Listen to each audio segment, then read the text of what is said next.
Welcome to the IVM Podcast Network.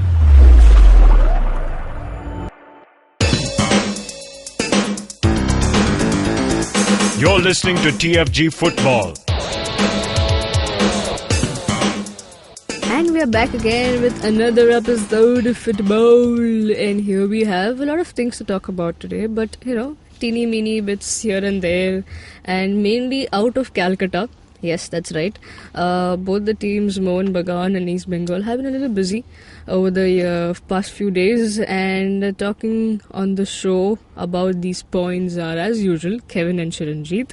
Kevin is in the studio. Chiranjeet is joining us via Skype. So the usual disclaimer goes, you might hear a few disturbances, but let's stay in there because we have some exciting news coming for you. But first I would say, the first exciting news, especially only limited to Mohun Bagan fans because Sony Norode is back in Calcutta. Right, Chiranjeet? Yes, by the time you're hearing, he has landed and, fans are flanking him and all that.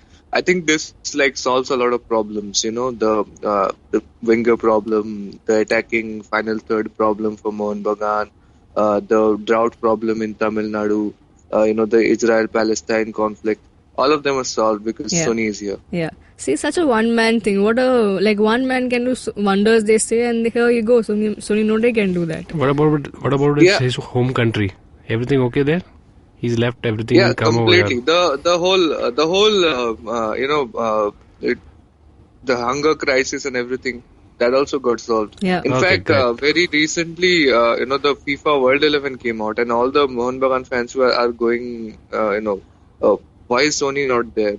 Why is Debjit not there? This is total bullshit. Exactly. Totally. I mean, so much problems with Mohun Bagan fans, right? I mean, such good players they produce, but still they don't make it to the FIFA World 11. So bad. I think much more worse, one thing that Sony Norode is not able to help and solve is the Bagan stadium problems. We did mention about this. Chiranjeet, what is happening? You all killed a sparrow and it's become such a serious issue that you're all without any stadiums, and now they are saying the next match will happen behind closed doors. What's wrong? What's happening?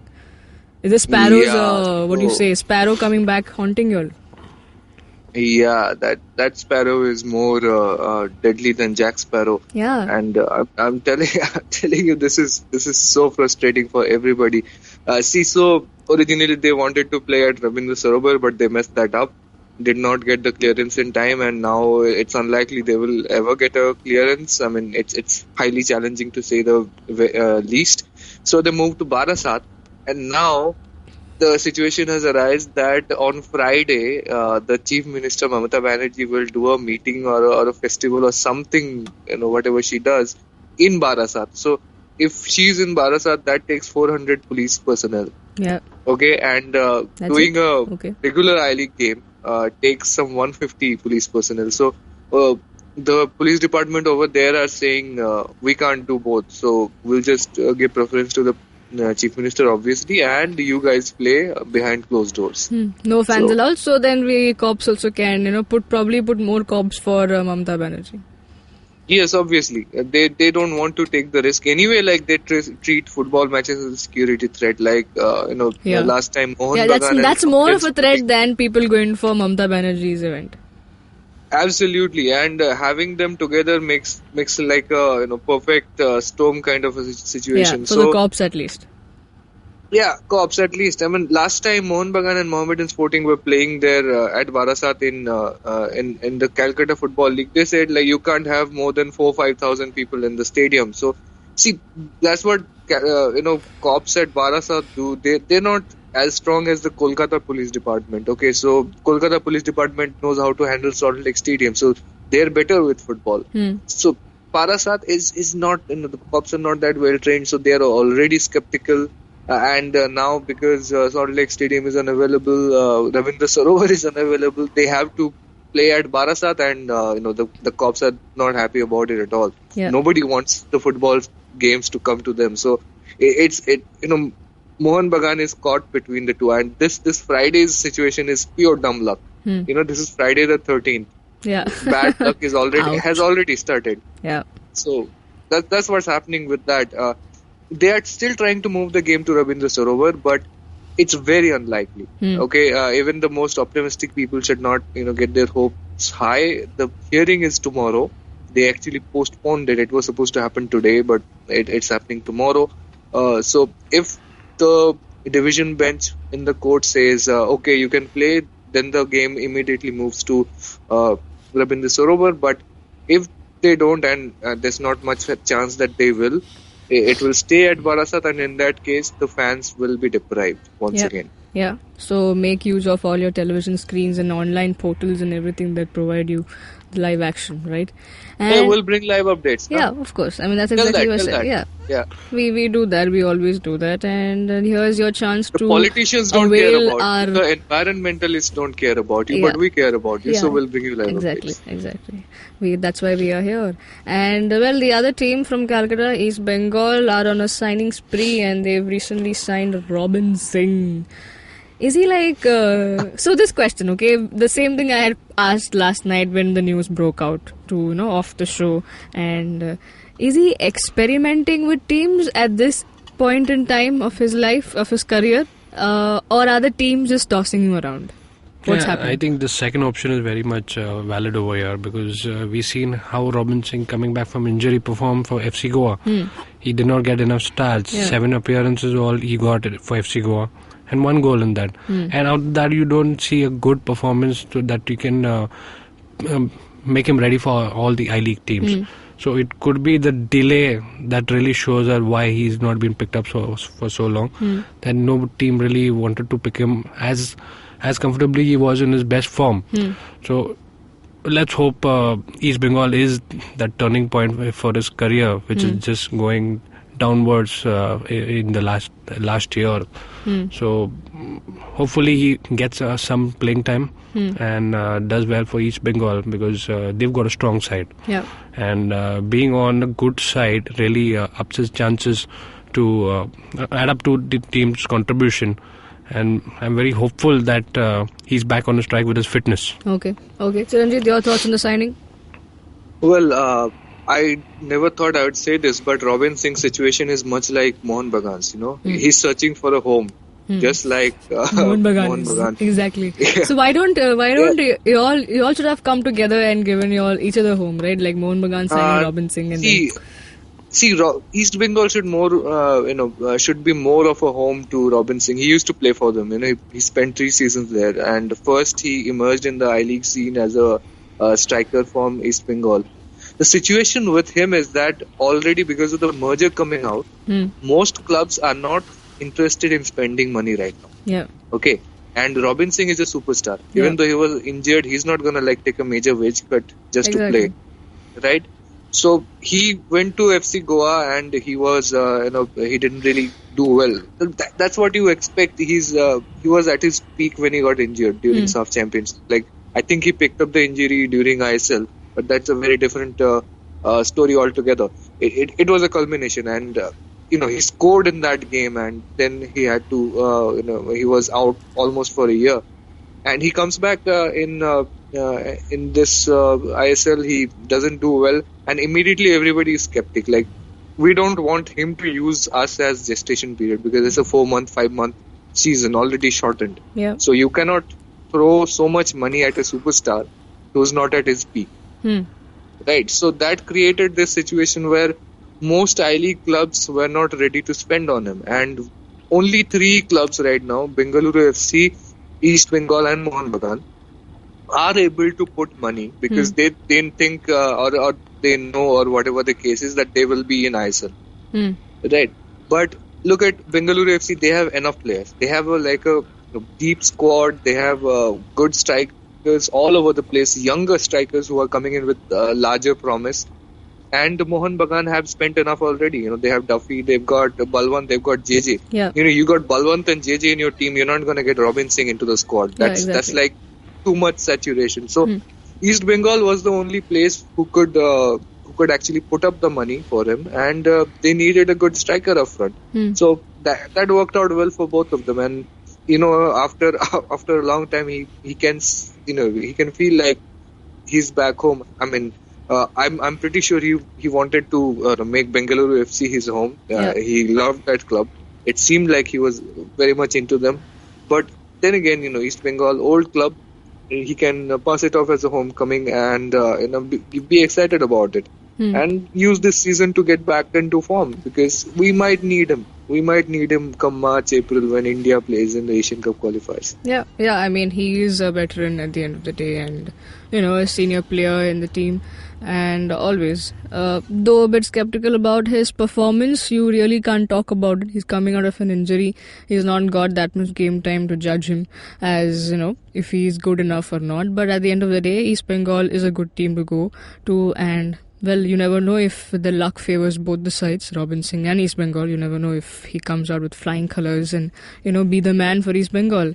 Now, I think we are hitting towards the end of the show, and we are so happy to end the show on this very high note, because our under-17 Indian national team are playing in the Granite King Memorial Cup in Russia, and they've defeated the under-18 Belarus team by 1 goal, courtesy Komal, a 68th minute goal. Now, that's a big, huge achievement, right, Chiranjeet? Because after coming from a loss of 8-0 against the host team, Russia, and then, gathering all the momentum, gathering yourself, all of the team together. The first half was not that effective, a 0-0 at half-time, and then the second half they come out strong and the goal comes in. India is the winner at the end of the day. Chiranjeet, please let us share your thoughts about this. Yes, I saw only parts of the game. The stream was messing up for me, but it looked good. This is the first international win in more than a year. Okay, they have been playing for a while. They've started off, with that Asian Cup qualifiers. Asian qualifiers for the World Cup and everything that they played. You have to say the overall performance has been a little bit disappointing for them. They played Russia just the other day and they lost 8-0. Yeah. But you have to you cannot be completely dismissive of them, because Russia's was an under-18 team, right? And Belarus was an under-18 team as well. So there are players who are a bit older than these players that we have. Right. So it's a you have to say it's a mixed bag. We have not seen the kind of progress that we would have wanted to see, but then again they beat the under-18 team of a country which is ranked 74 or 76, one of the two in FIFA ranking today. Yeah. That's way above India. Yeah. So if that consistency is there, then one thing, like, you have to be fair to them. You have to put the whole thing into that much perspective. Like, we are in 120s. Like last month we were 135. We will be 129 going forward, right? In January. So we have that, and we have our juniors who are coming up. They are beating a team ranked 74, 75. If the seniors had done this, we would be over the moon right now. Yeah. Okay, exactly. We would be like, I would be probably running down and throwing a riot in the streets of Purulia, and people would be traumatized. What's happening? So that's how ecstatic that occasion would be. But these juniors are doing it. You have to realize that from 129, we're not gonna be 29 in one step. Yeah. Okay, no matter, like, we are hosting the World Cup. We will be playing in it under 17, but don't expect our juniors to be 20 times better than our seniors, because these kids did not get the training from 6 years old. Yeah.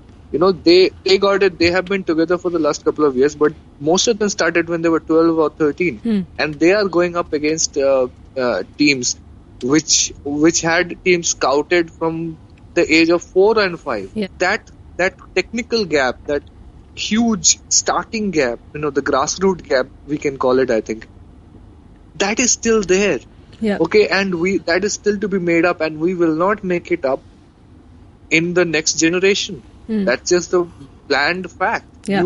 These guys, as seniors, will probably not be able to take us to the World Cup. But we have to take that step. These guys look like they will be better than the current Indian team we have. We have so many players who are playing in Spanish clubs and European clubs and everything. And we have these guys who are getting this exposure.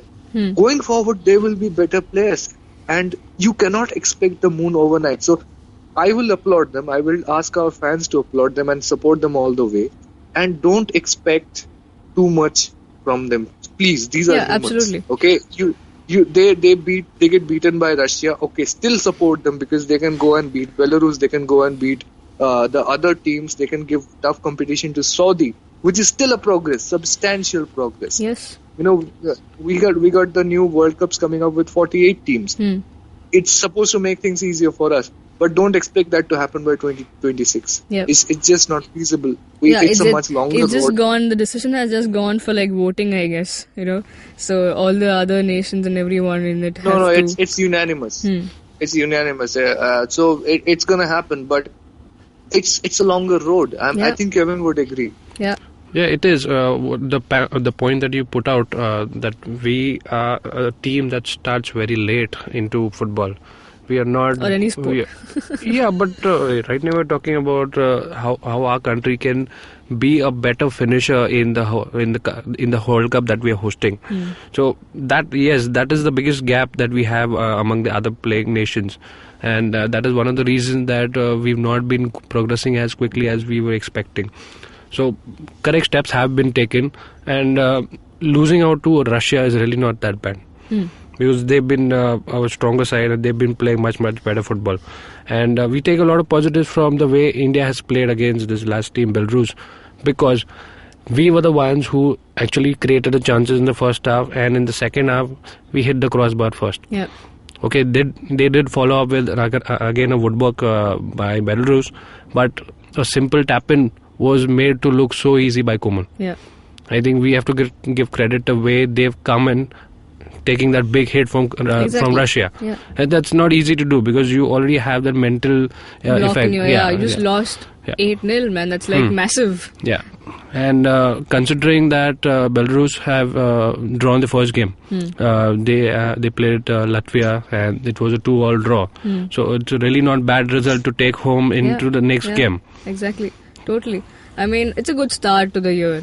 The women's team winning SAF Cup, I-League starting on a high note.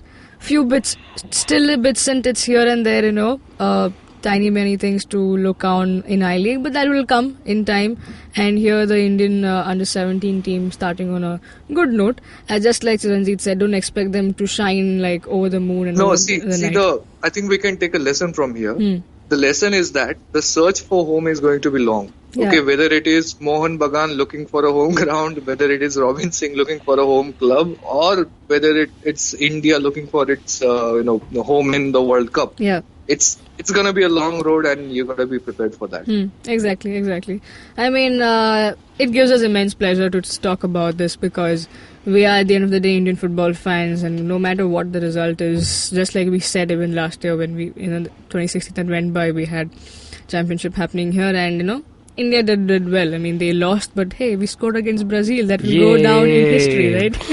So, well, that's all that, guys. And we're happy to end on a high note. India, all the best for the remaining fixtures that you have in this cup.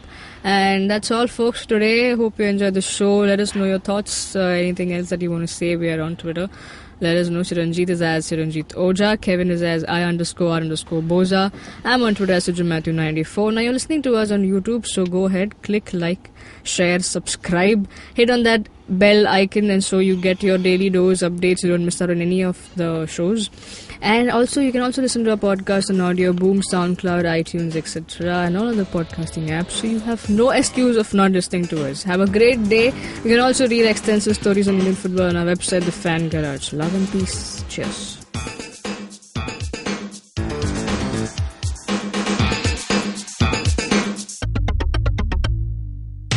Our podcasts bring all the boys to the yard, and damn right, they're better than yours. But you don't need to stand outside in the yard. Just follow IVM Podcasts on Facebook, Twitter, and Instagram. We might be on Tinder too. Just go ahead and swipe right.